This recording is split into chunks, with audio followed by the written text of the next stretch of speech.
Good morning, everybody, and thank you very much for coming to my talk. I hope you heard Jensen's brilliant keynote this morning.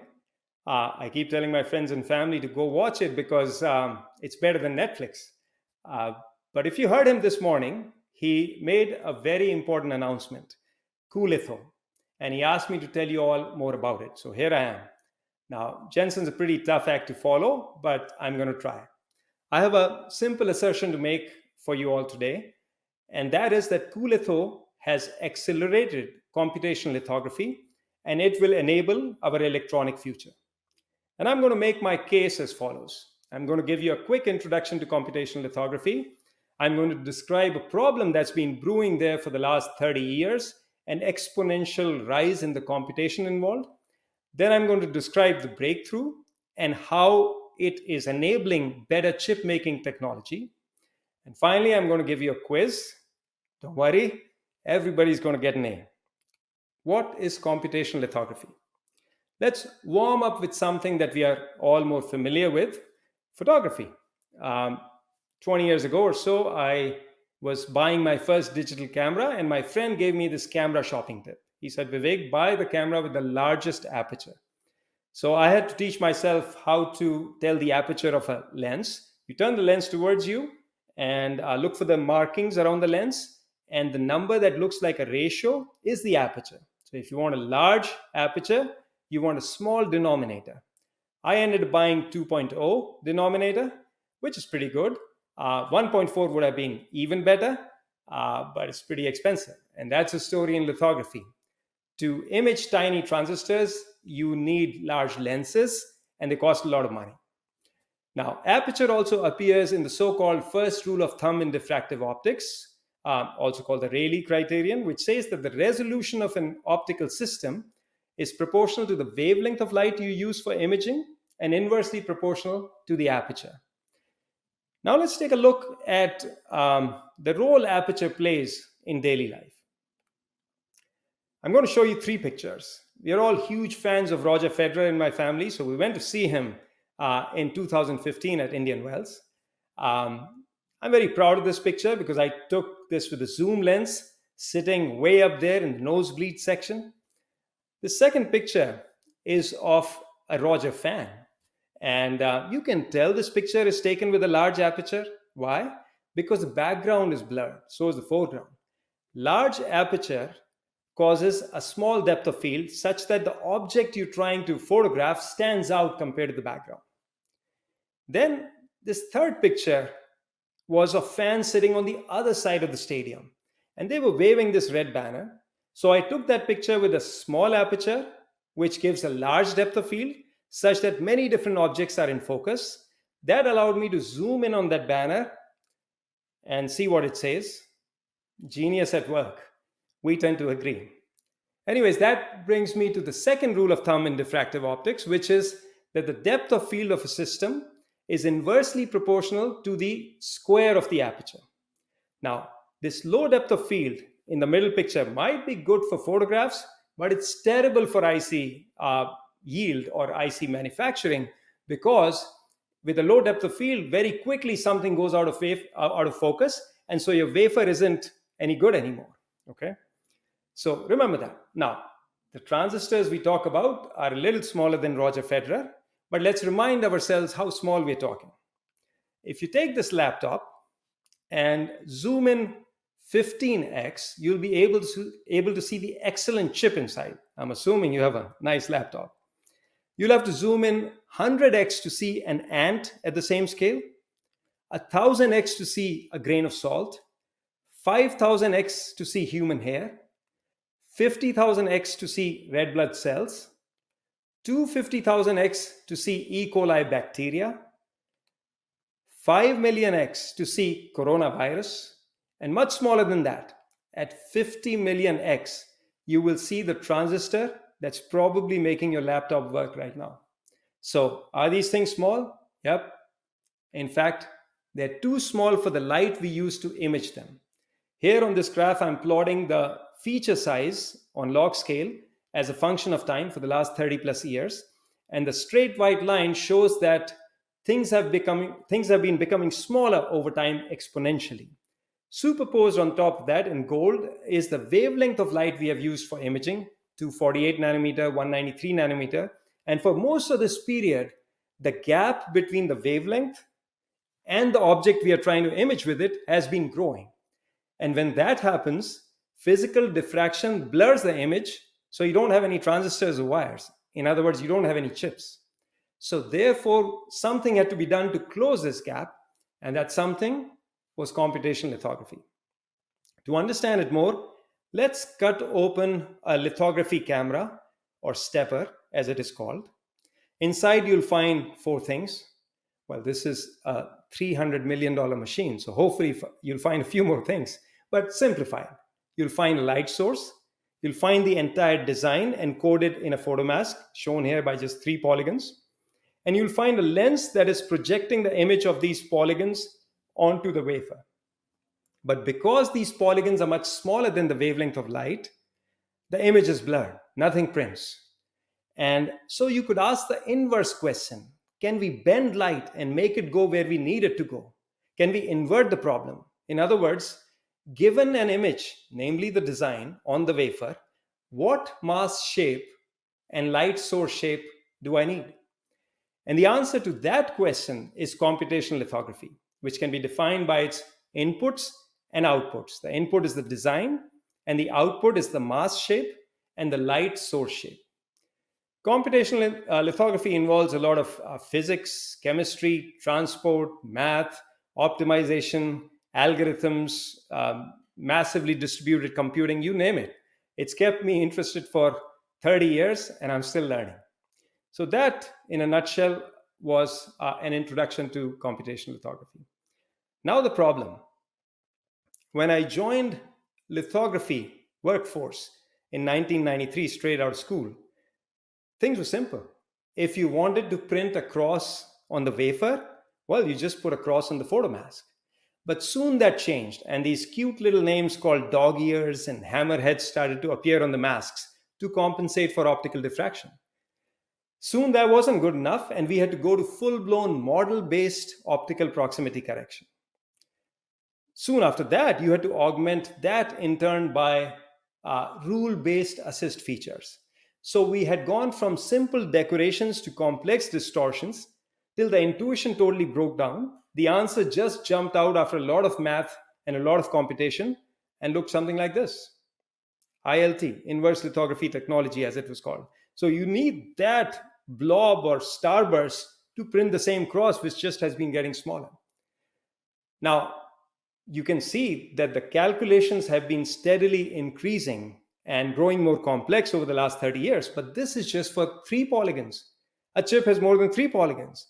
A chip has billions of transistors. Here I'm plotting the number of transistors on chips for the last 50 plus years on a log scale. So you can see the number has been increasing exponentially. I've superposed on top of this the NVIDIA chips, Volta, Ampere, Hopper. Hopper has 80 billion transistors. And what about polygons? There are trillions of polygons on a chip.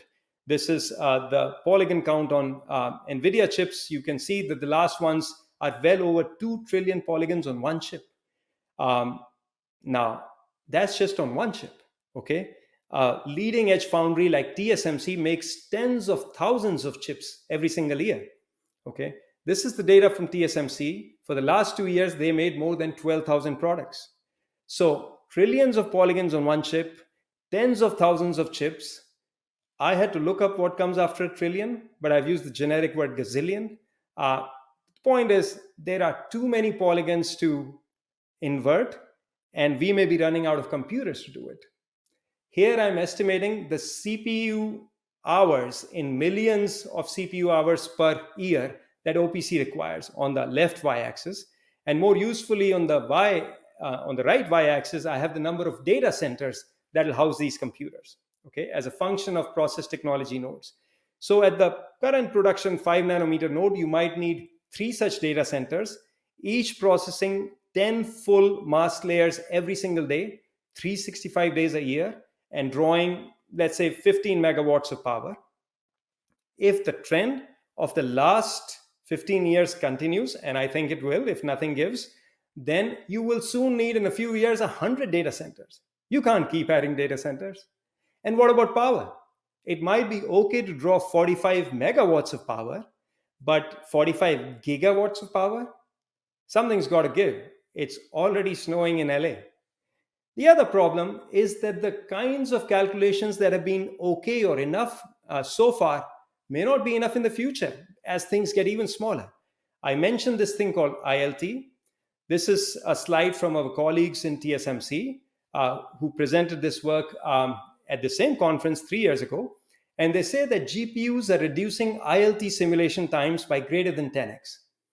Note they said ILT simulation times. They didn't say ILT times. Okay, and they showed some very interesting results, very impressive results. And at the end of the slide, they asked this all important question: can GPU libraries be used for polygon operations? Why is that question important? Because of Amdahl's law. As it turns out, people have been trying to accelerate OPC for at least 15 years to my knowledge. Okay, and this is because at least half of OPC and ILT is made up of forward imaging, as it's called. And that in turn is made up almost entirely of convolutions. And convolutions, like matrix multiplications, are tailor-made for GPU acceleration, okay, like AI. But even if you speed up these convolutions and therefore imaging by 1000x, say, you still have, because of Amdahl's law, overall only a 2x speed up. The other half still remains unspared. Okay, so TSMC asked the question, we listened, got to work, and have now created this breakthrough. Now, before I describe the breakthrough, I want to tell you why NVIDIA was the perfect place to do it. I want to share with you a video that was shown by NVIDIA at SIGGRAPH recently, and it, I think, captures perfectly NVIDIA's DNA. As you watch this video and look at the names of scientists and institutions on the bottom left that created these seminal breakthroughs that make up today's graphics, I want you to reflect on how those operations are somewhat similar to the low-level primitive operations in computational lithography. It all began a lifetime ago when we first discovered the unity of computing and graphics, born from visions of wonder in its most basic form, explorations of color, and unlimited new possibilities, fueled by curious minds and the science of expression. We were awakened to a new need, the need to create.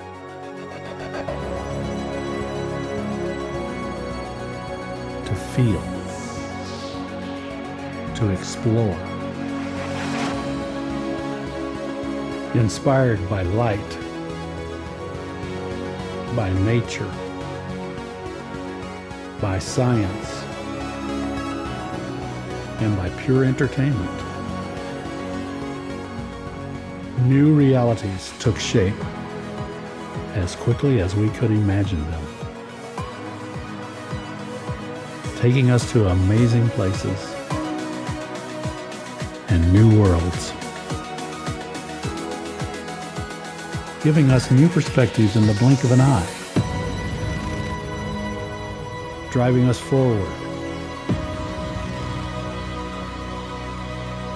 embracing discovery, and inspiring lifetimes of exploration yet to come.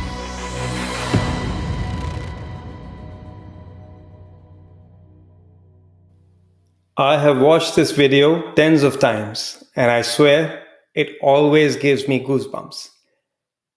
NVIDIA built cuLitho on top of this excellent graphics infrastructure, both software and hardware.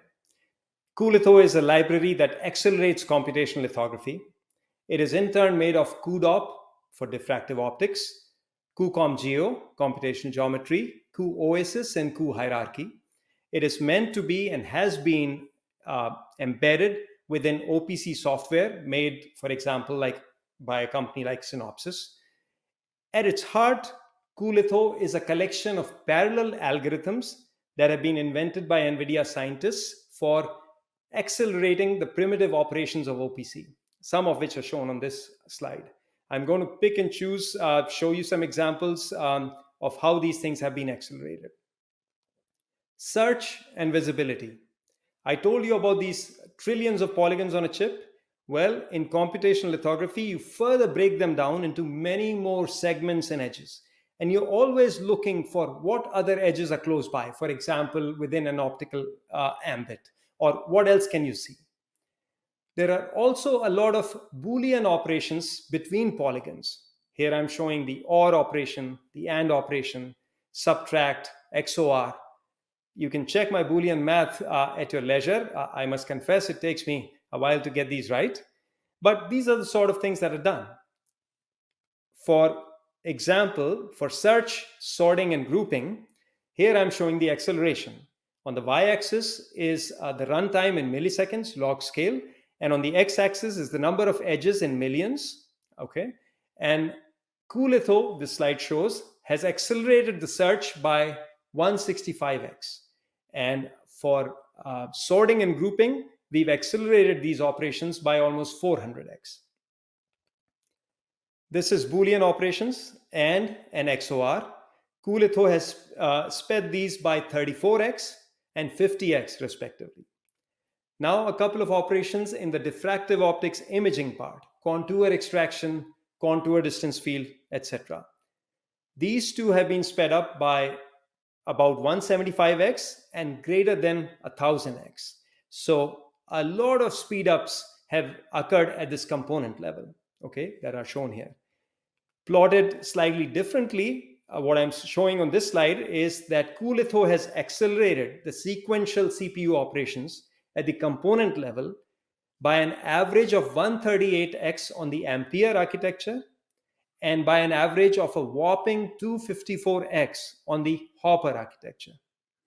Now, the cynic or the skeptic amongst you will quite correctly question, hey, this is at the component level. Why do I care about that? Don't I need the system level speed up? Didn't you say just a few slides ago that you could speed up imaging by 1000x and only get a total acceleration of 2x? That's a very fair question, which is why we have been tracking end-to-end OPC speedups. Okay, before cuLitho was released in September 2021 to our partners, the acceleration was 1.8x, quite close to that 2x number that I was quoting for 1000x speedup of imaging. But slowly, as we have added functionality to cuLitho and moved the operations from CPU to GPU, we have attained a 23x end-to-end OPC speedup on Ampere and a 42x speedup on Hopper. Now, these numbers are huge, and you know that if you work in a fab or work with the fabs, for example, like NVIDIA does. Okay. Next, I'm going to describe using one example about how consequential these speedups are, how consequential this breakthrough is. Let's go back to this thing I showed earlier called ILT. These are 18 clips of a chip design. Okay, these are basically holes that connect wires at different levels on a chip.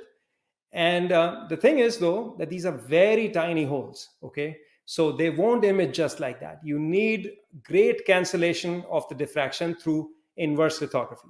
Okay, so to print these designs, to find out what mask you need, you just run them through your favorite ILT software and find out, what should the mask look like. It looks like this. One more time. To print these holes that occur in, an NVIDIA design, say, you need these inverse masks. Very unintuitive, curvilinear, to use the parlance, kind of pretty. But is this beauty good for anything? Quite a lot, according to this slide from TSMC, which says that ILT curvilinear masks deliver superior process window. They show that compared to the standard OPC, which is shown on top, the curvilinear ILT gives about 2x the depth of focus or depth of field. Remember those Roger Federer pictures where a higher depth of field was important to keep many different objects in focus? Well, here you're keeping different parts of the transistor, different parts of the wire in focus. And what that essentially means is that more of the wafer will print correctly. There will be more functional chips on a wafer, and therefore the cost per transistor will be lower. That's a very big deal. Okay. Now, if ILT is this panacea, and I certainly have been giving talks on ILT for about 15 years, shouldn't it be in widespread use by now? Not quite, according to this very useful survey done by the E-beam initiative. They ask this question every so often: how broadly is ILT used for your production chips? And I have watched the answers with great delight shift to the right, such that more and more people are using it. But note a very important disclaimer in the second line of their caption: use includes for hotspot repair only. That's a very limited use of ILT. That's a far cry from full chip ILT. Okay. And so if you ask me, if ILT was sped up 40x, would many more people and companies use full chip ILT on many more layers? I'm sure of it.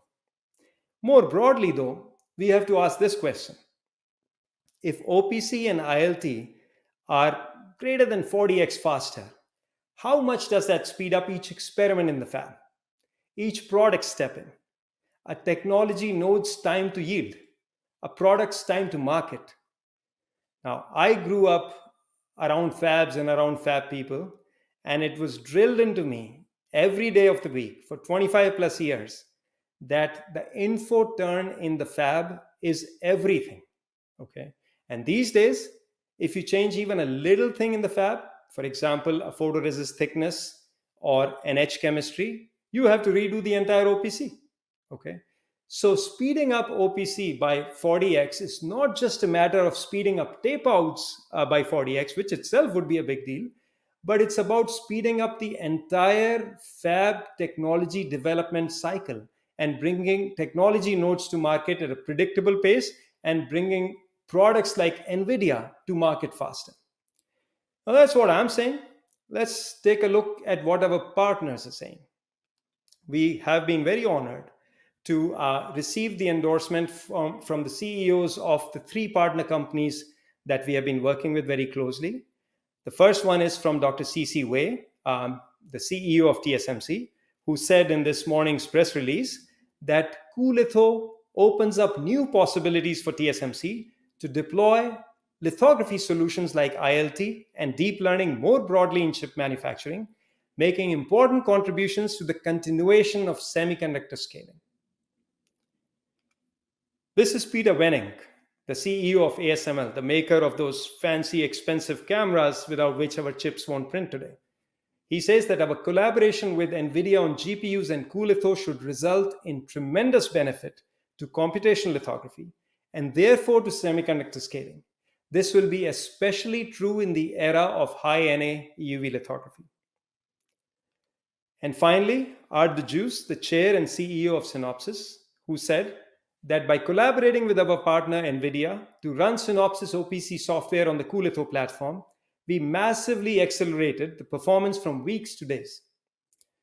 We couldn't have done this without our partners. Our sincere thanks to all three CEOs and their companies. With that, I'd like to summarize and give you that promised quiz.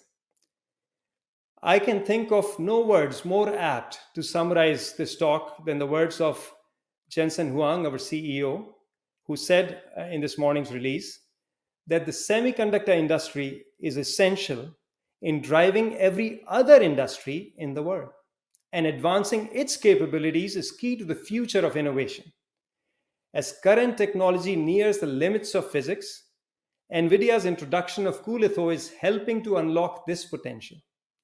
Working with our partners TSMC, ASML, and Synopsys, we can increase their throughput, decrease cycle time, and accelerate speed to market, opening the door to innovations in a wide range of fields. cuLitho was Jensen's vision, and I feel that to some extent we've come a full circle today. With that, if you will humor me, a little quiz. This is a chromeless phase shift mask. What will this print if I put this in ASML's latest machine? It's just a plate of glass with holes etched in it, and the light will scatter from the walls of these holes and form an image. The answer is this: NVIDIA Coolitho. Thank you all very much for listening.